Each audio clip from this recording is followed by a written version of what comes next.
Smallpox. In the history books, smallpox is painted as a deadly menace, spreading fear wherever it went. It hung like a dark cloud over communities for centuries, leaving a trail of sorrow in its wake. Smallpox is reputed to have claimed the lives of up to 20% of its victims, leaving a legacy of pain and grief. But what if smallpox wasn't the formidable killer it's reputed to be? What if it was mostly a mild disease? On the surface, that sounds like a completely ridiculous idea.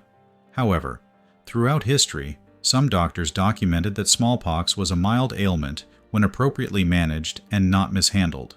In 1688, Thomas Sydenham, M.D., renowned as the English Hippocrates and regarded as the father of English medicine, wrote about his observations on smallpox. It would be too large for a letter to give you an account of its history. Only in general, I find no variolis, smallpox, but do regret greatly that I did not say that considering the practices that obtain, both amongst learned and ignorant physicians, it had been happy for mankind, that either the art of physic had never been exercised, or the notion of malignity never stumbled upon, as it is palpable to all the world how fatal that disease proves to many of all ages. So it is most clear to me, from all the observations that I can possibly make, that if no mischief be done, either by physician or nurse, smallpox, is the most slight and safe of all other diseases. The gold standard treatment of smallpox during Thomas Sydenham's time involved keeping the patient in a hot environment and possibly covering them with blankets to induce sweating. It involved consuming spicy foods, alcoholic beverages, or other substances thought to increase internal heat. It was believed that heating the body could help to expel harmful substances and promote healing. Cordials were often made from various herbs, spices, and alcohol, and were thought to increase internal heat or circulation. Dr. Sydenham found that these erroneous treatments turned smallpox from a mild disease to one that could be deadly. The smallpox being too much forced out, by giving cordials and by a hot regimen run into one, a foul spectacle, and one that threatens a sad event, and these and the like symptoms are usually occasioned by these errors, whereas I never observed any mischief from the other method. For nature, left to herself, does her work in her own time, and separates, and expels the matter in the right way and manner. Dr. Sydenham shared his notions for curing smallpox, which did not use these widely used faulty medical notions. In 1681, in a letter addressed to Dr. Thomas Sydenham, Dr. William Cole thanked Dr. Sydenham for his information that would easily cure smallpox. He also observed that the established medical approach involving the hot regimen and medicines led to the death of many who otherwise could easily have been cured. I heartily thank you for your method of cure in the smallpox, whereby that dreadful disease, unless some malignity of some unusual thing happen, maybe be easily cured, if nurses, a sort of people very injurious to the health of man, did not obstruct, who by the hot regimen and medicines confound all things and kill so many before their time.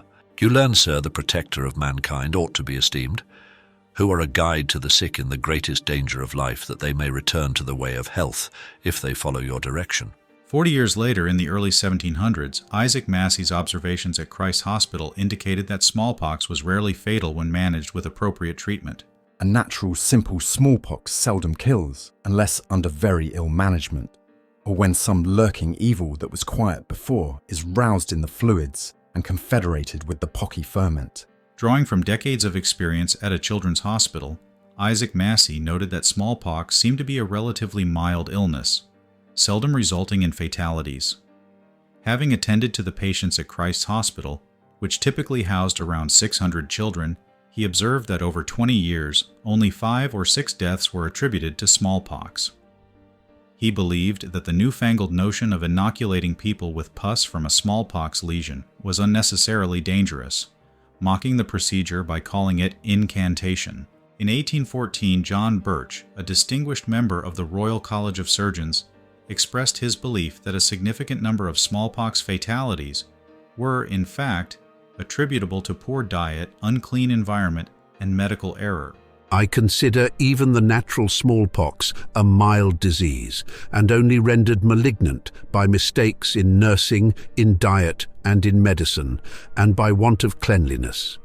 It would hardly be too bold to say that the fatal treatment of this disease for 2 centuries, by warming and confining the air of the chamber and by stimulating and heating cordials, was the cause of 2/3 of the mortality which ensued. Over the decades, other doctors also observed that smallpox was a mild disease. Smallpox is generally a very mild disease. Dr. Montague R. Leverson, Ph.D., 1898. Smallpox is a most harmless disease if properly treated. I have treated hundreds of cases without a single fatality. Dr. Smiley, 1907. Collectively, these statements suggest that smallpox was not simply a solitary killer claiming the lives of those unfortunate enough to be afflicted. Could these doctors have been right? Was smallpox primarily a mild disease made worse by not only the general health of the people and the environment in which people lived, but also by the wrong-headed medical notions of the time? Again, in this widely used hot regimen, individuals would be covered with numerous smothering blankets, encouraging copious sweating with the aim of eliminating excessive bodily fluids. Alternatively, patients might be immersed in a hot bath. This therapeutic fashion viewed light and fresh air as detrimental, leading to patients being kept in darkness whenever feasible, with minimal ventilation. When any person afflicted with any species of fever is confined in a close and heated apartment, in which the free circulation of air is prevented by closed doors and windows, curtains, etc., and is kept at the same time under a load of bedclothes and supplied with hot drinks, or even cordials of vinous and fermented liquors, with the view of inducing perspiration, the consequences are as follow. The whole train of symptoms is aggravated. The heat of the patient is raised considerably above the natural standard, notwithstanding the profuse perspirations that are constantly bathing him. The pulse is excited to the highest febrile standard. The thirst becomes incessant to supply the unnatural waste of fluids. The mouth and lips become parched. The head is in constant pain, with confusion of ideas, preventing all sound sleep, and occasioning distressing dreams, and at length delirium.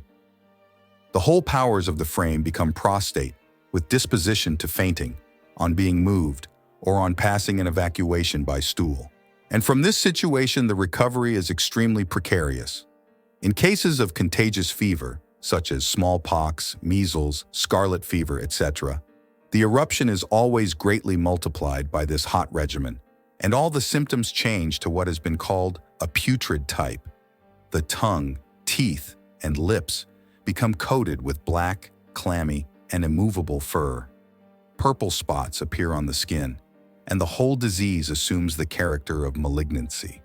The Cyclopedia, or Universal Dictionary of Arts, Sciences, and Literature, 1819.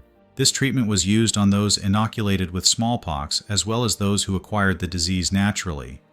In 1864, Dr. John Mason Good noted that this medical treatment often made smallpox severe and frequently deadly. Unfortunately, the practice of treating the disease smallpox with cordials and a hot regimen at this time prevailed, and was too generally applied to the inoculated as well as to the natural process, by means of which the former was often tendered a severe, and in many cases, a fatal disease.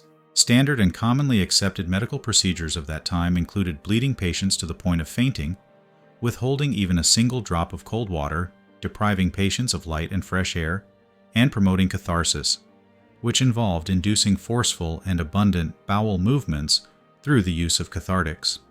In 1747, Charles Perry, M.D., noted some of these medical notions widely used in treating smallpox.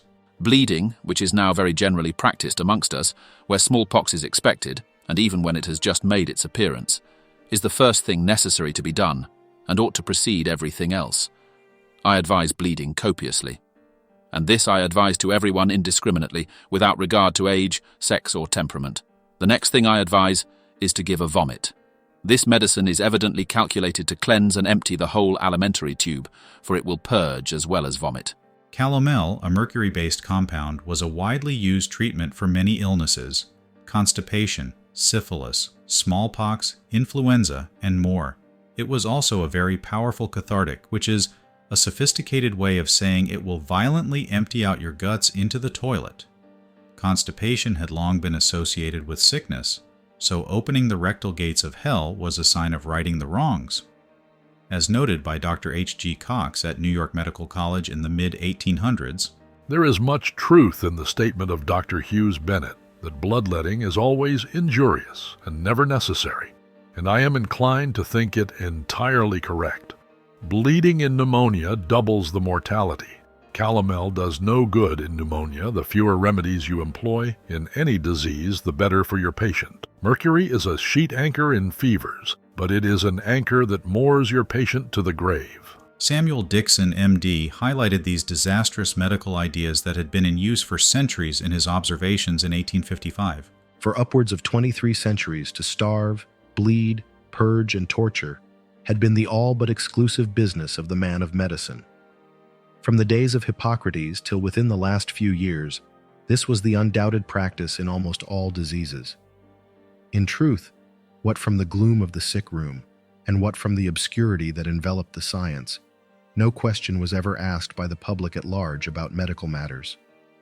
The possession of a diploma or degree from a school or university of reputation was the only requisite for practice. The practice itself, no matter how destructive, signified little so long as it was the established practice. In 1889, Dr. Henry G. Hanchett succinctly stated why diseases were so fatal. It was the medical treatments of bleeding and toxic medications. If the patients had been simply left alone, they would have recovered. As the use of these harmful medical treatments was reduced, so were their fatal consequences. We can recognize the mistakes of our predecessors and those of some of our contemporaries. We wonder that the old-time doctor did not suspect that his lancet, his calomel, and tartar emetic put many a patient underground, whose disease would have ended in recovery if it had been let alone. We are ready to admit frankly that in the past, many patients have unquestionably died of the doctor. In fact, this very disease, variola, smallpox, is a case in point for the change in the death rate, as compared with earlier records, leaves no possible doubt that mistaken treatment had more than anything else to do with the great mortality of the scourge. Some of us can see very plainly that our colleagues, who are today puzzling their brains to explain the terribly increased mortality of pneumonia, need only to leave their hypodermic syringes and morphine at home to find the solution of their problem. At the end of the 1800s, smallpox became a mild disease. After the summer of 1897, the severe type of smallpox with its high death rate, with rare exceptions, had entirely disappeared from the United States. Smallpox turned from a disease that killed 1 in 5 of its victims to one that only killed anywhere from 1 in 50 and later to as low as 1 in 380. This disease, having become so much milder, could still kill, but it was often mistaken for various other pox infections or skin eruptions. During 1896, a very mild type of smallpox began to prevail in the South and later gradually spread over the country. The mortality was very low, and its smallpox was usually at first mistaken for chickenpox. By the early 1900s, there were those who recognized that sanitation had done what vaccination had failed to do, conquer smallpox. Smallpox vaccination was on the decline, and yet smallpox, like other diseases, was disappearing as a major threat. In 1914, Dr. C. Killick Millard wrote in his book The Vaccination Question in the Light of Modern Experience, an appeal for reconsideration. For 40 years, corresponding roughly with the advent of the sanitary era, smallpox has gradually but steadily been leaving this country, England. For the past 10 years, the disease has ceased to have any appreciable effect upon our mortality statistics. For most of that period, it has been entirely absent except for a few isolated outbreaks here and there. It is reasonable to believe that with the perfecting and more general adoption of modern methods of control and with improved sanitation, using the term in the widest sense, smallpox will be completely banished from this country, as has been the case with plague, cholera, and typhus fever. Accompanying this decline in smallpox, there has been a notable diminution during the past decade in the amount of infantile vaccination. This falling off in vaccination is steadily increasing and is becoming very widespread. In 1914, Dr. Millard's book clearly indicated that vaccination was not what the vast majority of the medical profession had and continued to believe. In his book, Dr. Millard provided a chart of deaths in England and Wales that clearly showed that death from diseases of scarlet fever, enteric fever, and smallpox declined at about the same time, beginning approximately in the 1870s.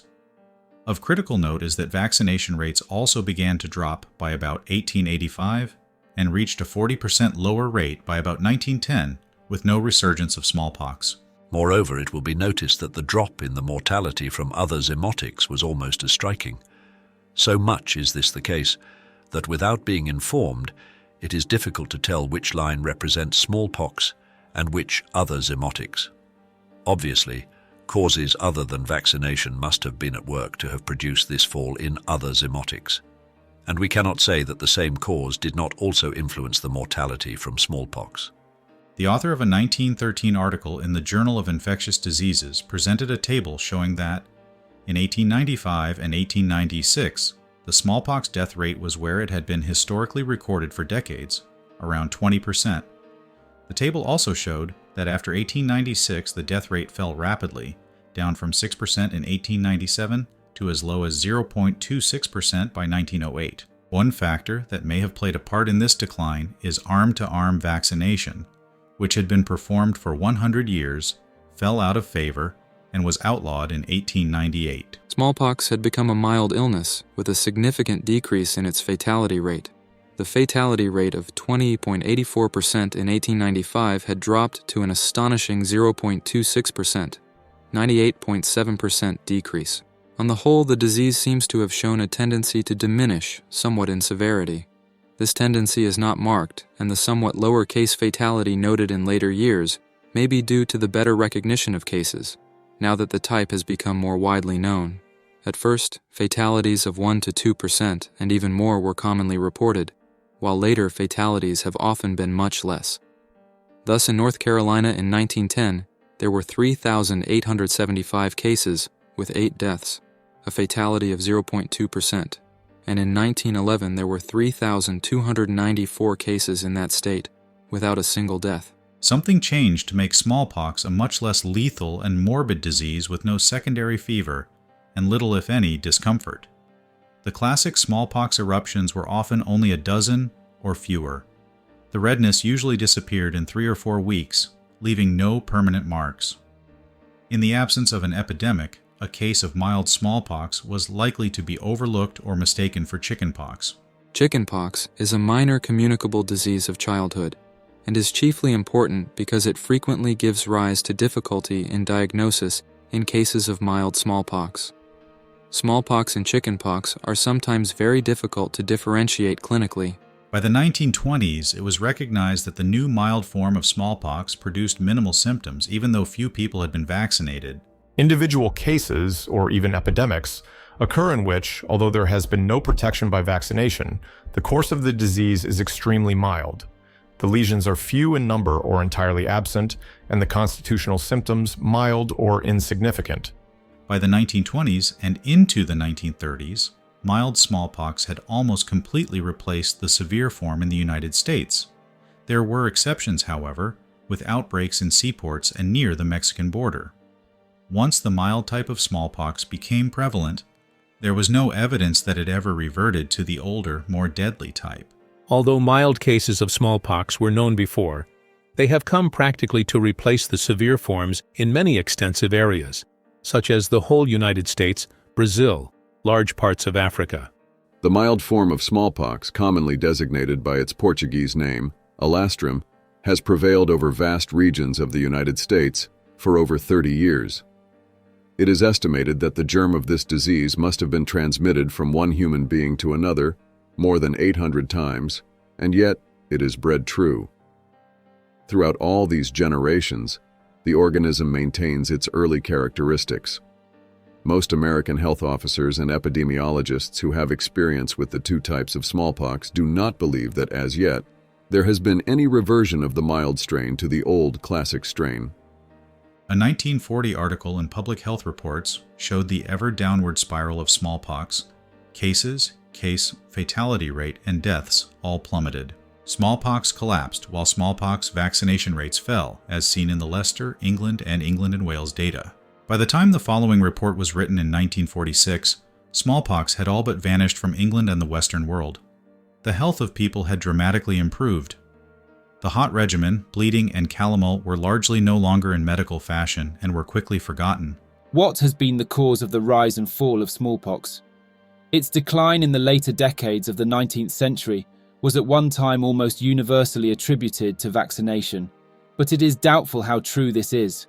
Vaccination was never carried out with any degree of completeness, even among infants, and was maintained at a high level for a few decades only.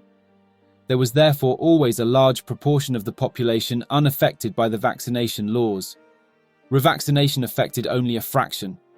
At the present, the population is largely entirely unvaccinated.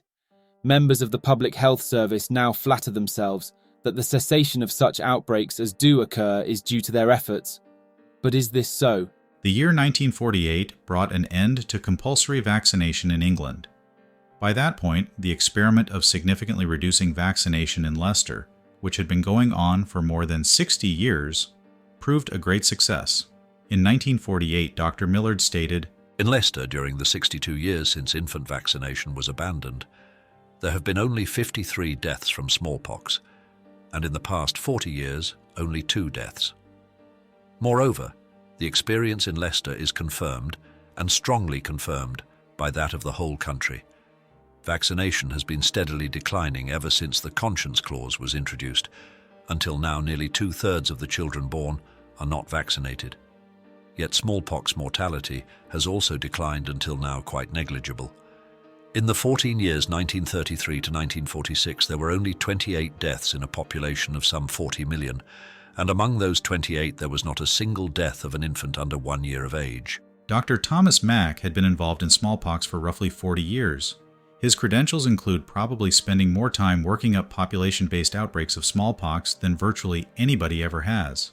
In the 2000s, Dr. Mack noted that societal changes had tamed smallpox. It was not from universal vaccination. Disappearance of smallpox was facilitated, not impeded by economic development. Long before the World Health Organization's smallpox eradication program began, and despite low herd immunity, unsophisticated public health facilities, and repeated introductions, smallpox disappeared from many countries as they developed economically, among them Thailand, Egypt, Mexico, Bolivia, Sri Lanka, Turkey, and Iraq. If people are worried about endemic smallpox, it disappeared from this country, not because of our mass herd immunity. It disappeared because of our economic development, and that's why it disappeared from Europe and many other countries, and it will not be sustained here even if there were several importations, I'm sure. It's not from universal vaccination. The notion that smallpox was just about a microbe that single-handedly killed millions needs to be questioned. This simplistic idea ignores the feeble health of the people in society during those times, as well as the dangerous and deadly medical practices. Copious bleeding, the hot regimen, and toxic medicines that purged the entire digestive system caused great harm, turning this disease into a fatal menace. Yet a microbe was 100% blamed for the deaths. It's analogous to spraying gasoline on a tiny candle inside a home, which could make the whole house burn down, and then blaming the candle for the fire. By the close of the 1800s, the health of people in society had vastly improved, and many faulty medical notions had all but vanished.